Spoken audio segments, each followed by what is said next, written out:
A'udzubillahi minasyaitonirrajim. Bismillahirrahmanirrahim. Assalamualaikum warahmatullahi wabarakatuh. Innal hamdalillah nahmaduhu wa nasta'in wa nastaghfiru wa na'udzubillahi min syururi anfusina wa min sayyiati a'malina. Assalatu wassalamu ala asyrofil anbiya'i wal mursalin wa ala alihi wa sahbihi ajmain, amma ba'du. Pada kesempatan ini, insya Allah saya akan menyampaikan tentang kronologi dosa Adam atau manusia pertama. Allah Subhanahu wa Ta'ala berfirman dalam Quran surat An-Nisa ayat 82. Afala yatatadabbaruna al-Quran walau kana min indi khairillah lawajadu fihi tilafan katsira. Maka apakah mereka tidak mendalami Al-Quran? Sekiranya Al-Quran itu bukan dari Allah, pastilah mereka menemukan banyak hal yang bertentangan di dalamnya. Melalui ayat tersebut Allah Subhanahu wa Ta'ala menjelaskan, seandainya Al-Quran itu bukan berasal dari Allah Subhanahu wa Ta'ala, pasti di dalam kitab suci Al-Quran itu banyak sekali ayat-ayat yang saling bertentangan.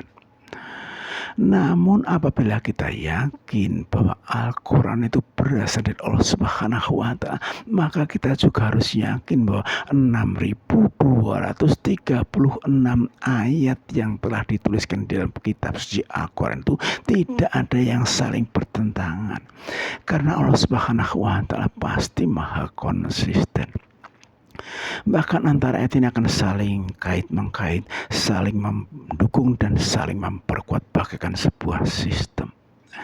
Jadi jangan sampai kita mempunyai pemahaman yang justru menjadikan antar ayat yang telah dituliskan dalam kitab suci Al-Quran itu saling bertentangan. Karena ini sama-sama mengatakan bahwa Al-Quran itu bukan berasal dari Allah Subhanahu wa Ta'ala. Tapi di tanggal 19 tahun 2019 saya pernah ketemu dengan seorang ulama yang dipercaya sebagai ahli oleh beberapa orang berpengaruh dan menentukan. Beliau mengatakan ayat-ayat Al-Quran itu saling bertentangan. Saya akan terkejut tanpa sadar, berucap iri, astagfirullah. Ini kan sama saja artinya beliau mengatakan bahwa Al-Quran itu bukan berasal dari Allah Subhanahu wa Ta'ala. Bahkan di dalam setiap pembicaraan beliau selalu mengiring menggunakan hadis. Kemudian saya bertanya, kalau ada hadis yang bertentangan dengan Al-Quran, mana yang harus diikuti? Beliau menjawab, hadisnya kubra. Seharusnya sebagai orang Islam yang beriman, Al-Quranlah yang lebih utama untuk diikuti. Dan di antara beliau ini juga terdapat seorang ustadz yang berani memenggal dan menggelapkan kalimat inna masalah Isa indallahi kamasali yang termuat dalam Quran surat Ali Imran ayat 59 hanya sekedar untuk membenarkan pemahamannya. Na'udzubillahi min dzalik. Saya jadi teringat Quran surat Al-Isra ayat 16. Bisa jadi beliau ini ikut andil dalam munculnya wabah COVID-19. BTW, kembali pada masalah konsistensi Allah Subhanahu wa Ta'ala. Konsistensi Allah Subhanahu wa Ta'ala tentu meliputi keruntutan petunjuknya dalam menjelaskan kepada umat manusia melalui ayat-ayat Al-Quran.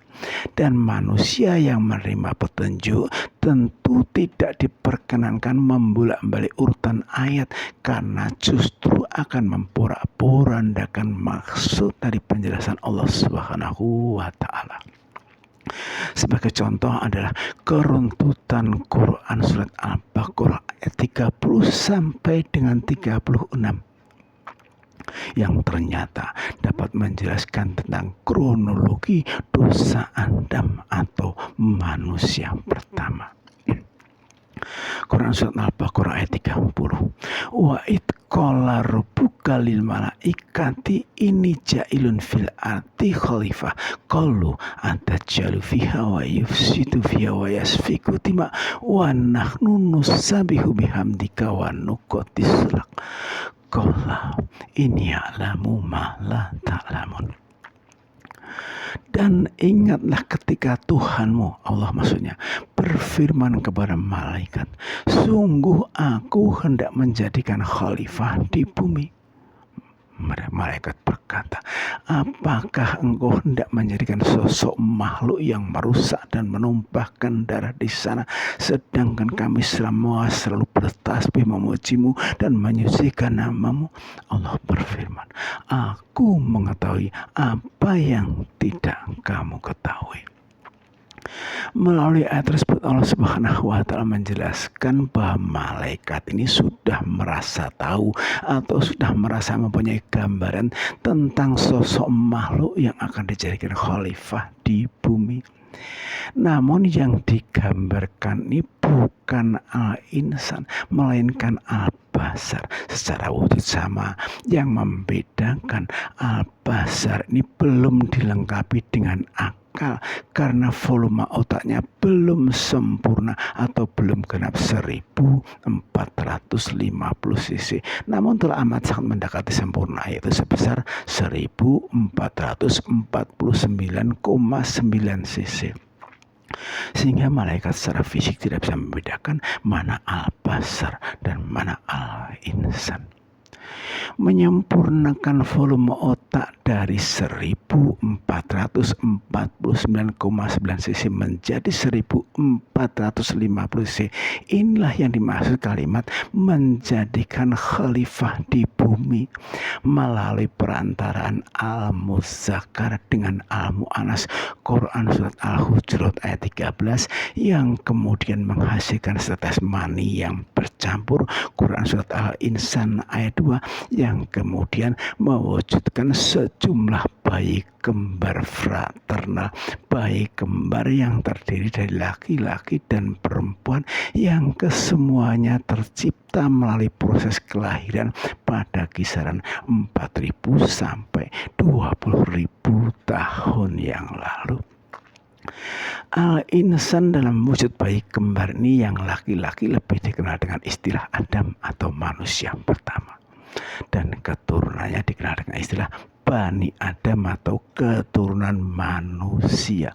Allah yabda'u khalqa tsumma yu'id tsumma ilaihi turja'un. Quran surat Ar-Rum ayat 11. Allah memulai penciptaan kemudian mengulangnya kembali dan kepadanya kami semua dikembalikan.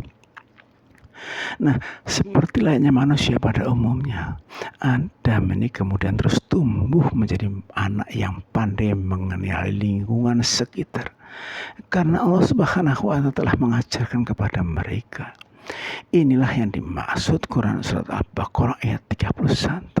Wa alamal adamal asma'a kullaha summa araduhum alal malaikat faqala anbi'uni bi asma'i haula'i in kuntum shadiqin. Dan dia, Allah maksudnya, mengajarkan kepada Adam nama-nama semuanya. Kemudian diperlihatkan kepada malaikat seraya berfirman, sebutkan kepadaku nama-nama semua ini jika kamu yang benar.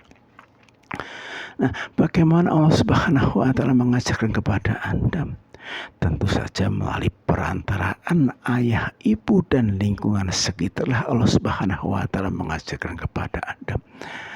Dari tidak tahu apa-apa kemudian menjadi tahu tentang segala sesuatu yang ada di sekitarnya. Kemudian prestasi Adam diperlihatkan kepada malaikat.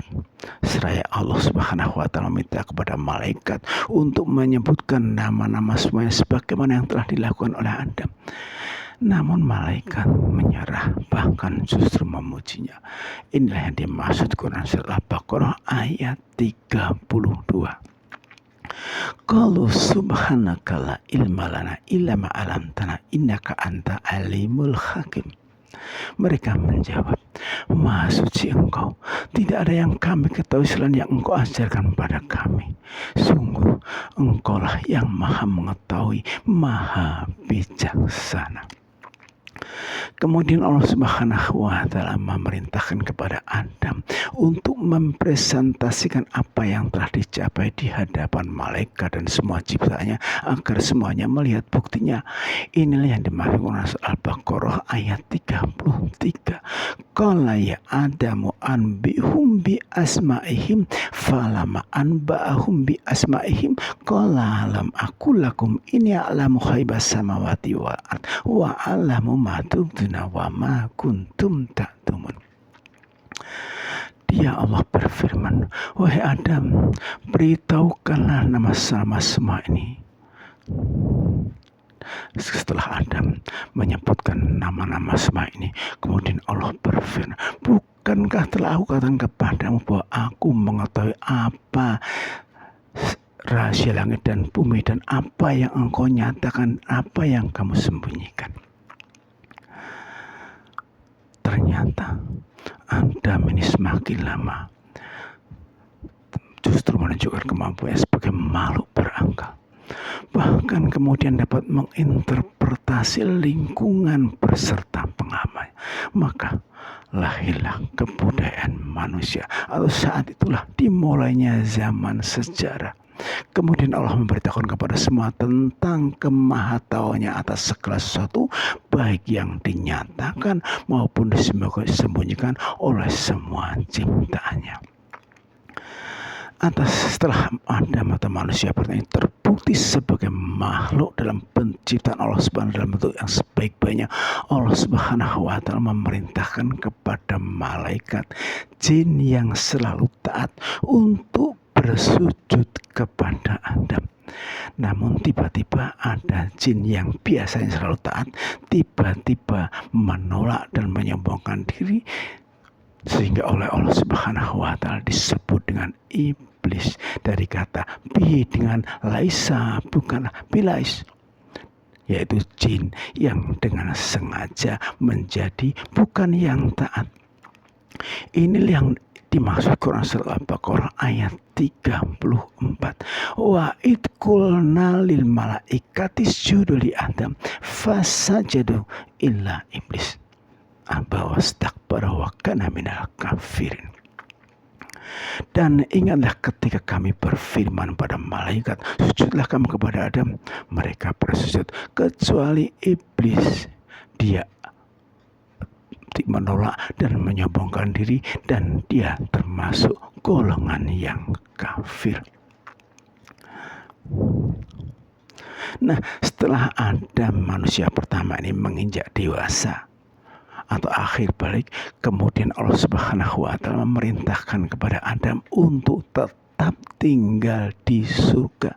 Inilah yang dimaksud Quran surah Al-Baqarah ayat 35.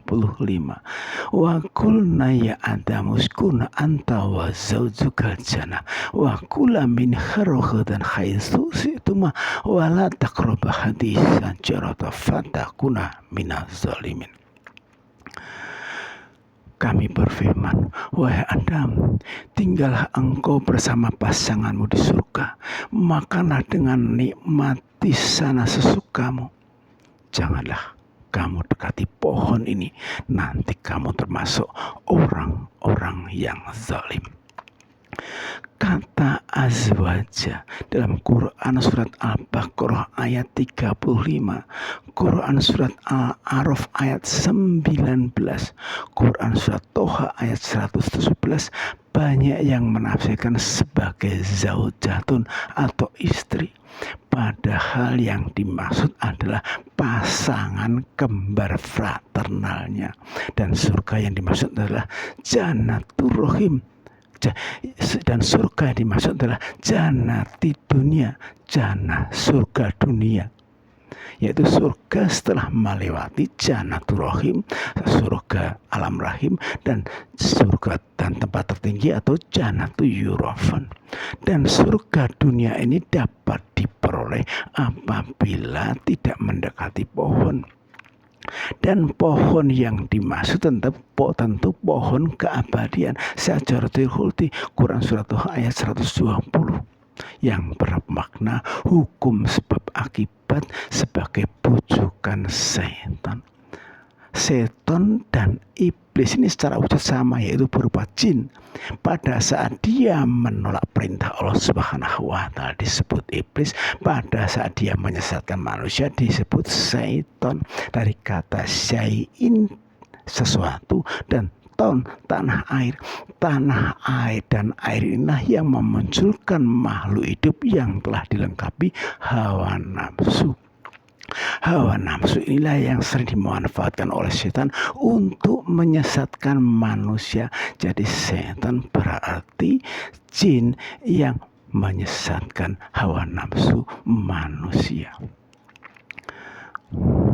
Namun ternyata Adam atau manusia pertama ini gagal menjalankan perintah Allah Subhanahu wa Ta'ala untuk tetap tinggal di surga, karena setan berhasil memperdaya keduanya. Inilah yang dimaksud Quran surat Al-Baqarah ayat 36. Fa'azalahuma syaitanu anha fa'akhrajahuma mimma kana fi. Wa qulna bidu ba'dukum li ba'din adu walakum fil ardi mustaqarrun wa mata'un ilahin. Lalu setan menggelincirkan keduanya dari surga, sehingga keduanya dikeluarkan dari segala kenikmatan ketika berada di surga. Dan kami berfirman, turunlah kamu, sebagian kamu akan menjadi musuh sebagian yang lain. Nah, pada saat Adam atau manusia pertama menginjak dewasa, inilah setan memperdaya keduanya untuk saling menanggalkan pakaian dan saling memperlihatkan aurat yang kemudian berakibat pada dosa Adam atau manusia pertama. Quran surat Al-A'raf ayat 27. Sehingga status al-insan dalam bentuk yang sebaik-baiknya kembali turun menjadi al-insan dalam bentuk yang serendah-rendah, atau kembali menjadi sosok makhluk yang bersifat merusak dan menumpahkan darah, atau permusuhan hanya sekedar untuk memperoleh kesenangan dunia. Semoga bermanfaat. Amin amin ya rabbal alamin. Sekian, kurang lebihnya mohon maaf. Wabillahi taufiq wal hidayah. Assalamualaikum warahmatullahi wabarakatuh.